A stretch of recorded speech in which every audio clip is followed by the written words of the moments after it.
Quels que soient les moments, quelles que soient les difficultés, quelles que soient les étapes, nous devons toujours fixer notre yeux à Jésus-Christ. Parce que la Bible nous dit que nous sommes des derniers temps. Nous sommes des derniers temps pourquoi?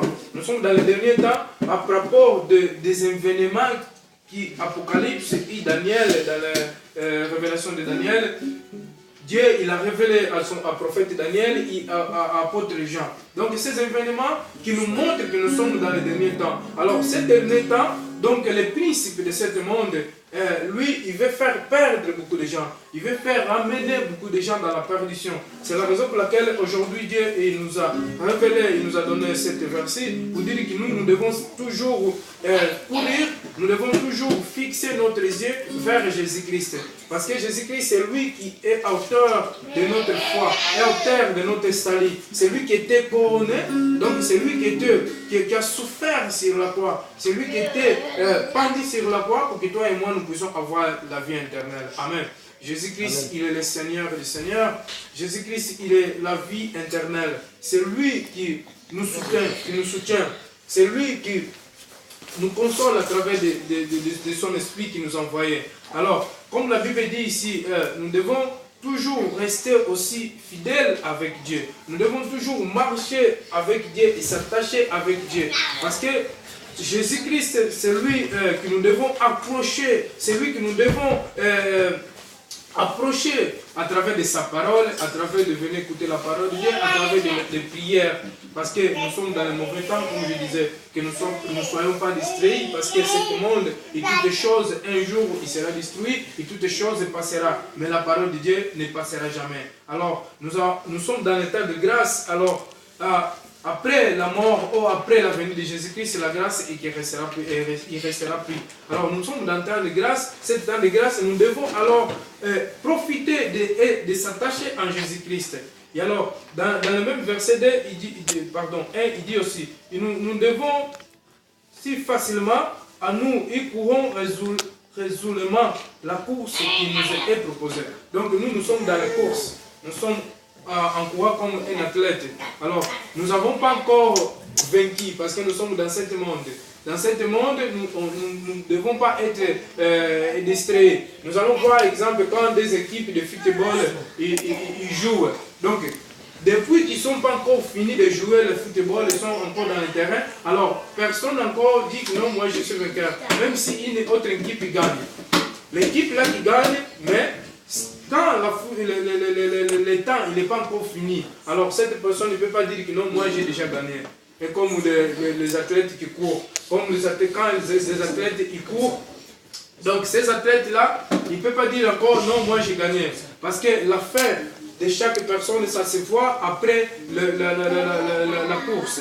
Alors nous courons pour avoir la vie éternelle. Toi et moi, nous courons pour avoir la vie éternelle. C'est ça la raison pour laquelle nous prêchons la parole de Dieu. C'est la raison pour laquelle nous venons prier. C'est la raison pour laquelle nous cherchons la face du Seigneur. C'est la raison pour laquelle nous adorons notre Dieu. Parce que c'est avoir la vie éternelle. Alors, nous sommes en courant. Ça veut dire que nous sommes en course. Nous faisons la course, mais comme je disais dans le 1er Timothée, 2e Timothée chapitre 4, verset 7, on peut voir ça. Donc 2e Timothée, c'est derrière. Rejette les contes. 2e Timothée 4, 7. Oui. Rejette les contes profanes de vieilles femmes. 2e Timothée. Ah, 2e? Oui, 2e Timothée, chapitre 4, verset 7. J'ai combattu le bon combat, j'ai terminé la course, j'ai gardé la foi. Désormais, la couronne de justice m'est réservée. Le Seigneur, le juste juge, me la remettra ce jour-là. C'est ça. Donc j'ai combattu le bon combat. J'ai combattu le bon combat. J'ai combattu le bon combat. Et j'ai gagné la couronne. C'est ça qu'apôtre Paul l'avait dit. Donc j'ai combattu le bon combat. Et j'ai combattu le bon combat et je suis allé jusqu'à bout de la course et j'ai gardé la foi. Donc quand quelqu'un combat le bon combat, parce que nous sommes dans le monde, cet monde, nous sommes dans le combat. Les combats, c'est quoi? Ce sont les tentations, ce sont les épreuves, ce sont les problèmes, ce sont des difficultés. Donc, quand un chrétien, quand quelqu'un accepte Jésus-Christ en tant que Seigneur Sauveur, cette personne il doit être préparée. Il doit se préparer pour le combat. Il doit se préparer pour toutes les circonstances. Simone. Ouais. Alors, c'est la raison pour laquelle l'apôtre Paul nous parle qu'il a combattu le bon combat. Il est arrivé jusqu'à bout. Alors, il a gagné aussi la victoire parce qu'il a gardé la foi. C'est ça le très important. Nous devons garder la foi. Nous devons rester dans la foi en Jésus-Christ. Nous ne devons pas réguler. Nous ne devons pas être effrayés, mais nous devons toujours garder notre foi en Jésus-Christ. Amen. Pour avoir le salut. Parce que quand quelqu'un il est dans la foi en Jésus-Christ, après cette personne il laisse la foi, alors cette personne va se perdre. Mais alors, quelle que soit la circonstance, il y a un moment de faiblesse, il y a un moment de circonstance, il y a un moment des angoisses. Vous regardez, exemple, nous, on a un temps qu'on a resté vraiment prier, exemple, toute seule, mais nous prions toujours même avec la famille seule. Nous prions toujours parce qu'il y a des circonstances pour cette vie spirituelle. Comme je disais autrefois, la vie spirituelle, la vie chrétienne, ce n'est pas facile, mais nous devons toujours demeurer et garder la foi. Quand on garde la foi en Jésus-Christ, quand on reste toujours en Jésus-Christ, on va combattre, on va continuer jusqu'à bout. Alors, c'est la raison pour laquelle nous devons toujours demeurer en Jésus-Christ pour que nous puissions avoir la vie éternelle dans les derniers jours. Alors, nous allons retourner toujours dans les Romains chapitre 12 où on était. Dans les Romains chapitre 12, Hébreux pardon. Hébreux chapitre 12 où on était déjà. Dans l'Hébreux chapitre 12, donc, il dit, verset 2, il dit, gardons les yeux fixés sur Jésus, dont notre foi dépend du commencement à la fin. Il accepte de mourir sur la croix sans tenir compte de la honte attachée à une telle mort parce qu'il avait envie de joie qui lui était réservée. Et maintenant, il siège à la droite du trône de Dieu. Vous voyez, Jésus-Christ, il a souffert. Jésus-Christ, avant qu'il soit assis dans le trône de son Père, dans les mains droites de son Père, Jésus d'abord, il a souffert. Hein? Donc, ce n'était pas facile. Jésus-Christ, il est venu, le monde, ils sont méprisés, le monde, ils sont maltraités, le monde, ils sont pas lui donner les valeurs. Jésus-Christ, il était méprisé. Il n'était pas un homme de la joie. Donc, il était méprisé. Tout ce que Jésus disait, les gens, ils ne croyaient pas. Tout ce que Jésus disait, les gens, ils le méprisaient. Tout ce que Jésus disait, les gens, ils ne donnaient pas de valeur. Parce qu'il était un homme méprisé. Il était un homme, les gens qui ne donnaient pas de valeur. Mais il était le Dieu, le Fils de Dieu très haut. Hein? Alors, mais Jésus-Christ, il a supporté tout ça. Parce que Jésus savait qu'après d'avoir vaincu ça, alors il aurait d'aller à son Père pour s'asseoir dans un trône de la gloire. Alors, la Bible nous dit aujourd'hui que Jésus-Christ, il est assis dans le trône de son Père.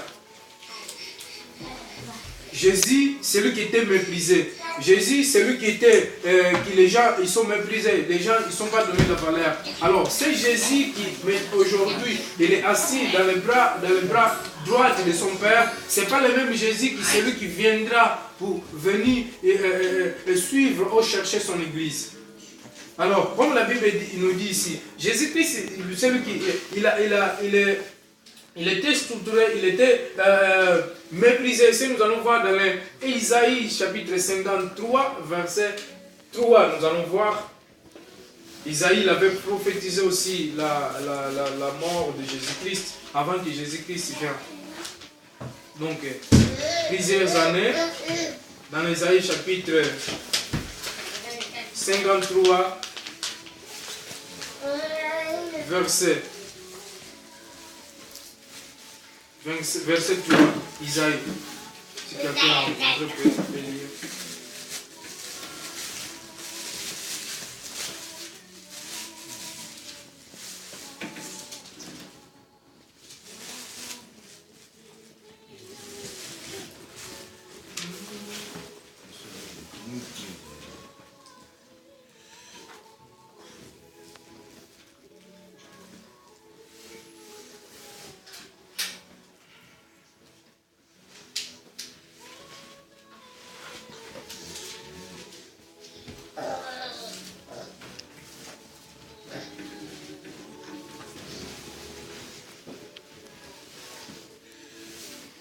Moi, je vais lire après, vous, si quelqu'un a rencontré. Alors, il dit, Isaïe 53, verset 3. Il était celui qui ont dédagné, celui qui ont ignoré, la victime. Isaïe 53, verset 3. C'est lui qui ont ignoré. Isaïe. Non, il y a un seul.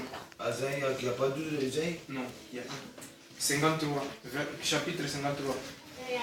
Il était celui qui ont dédagné, celui qui ont ignoré, la victime des souffrances, douleurs. Nous l'avons dédagné, nous l'avons compté pour rien, comme quelqu'un qui ont posé, qu'on n'en sait pas regarder. C'est dans l'Ancien Testament.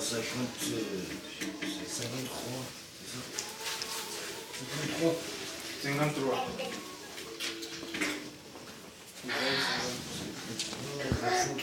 Verset 3.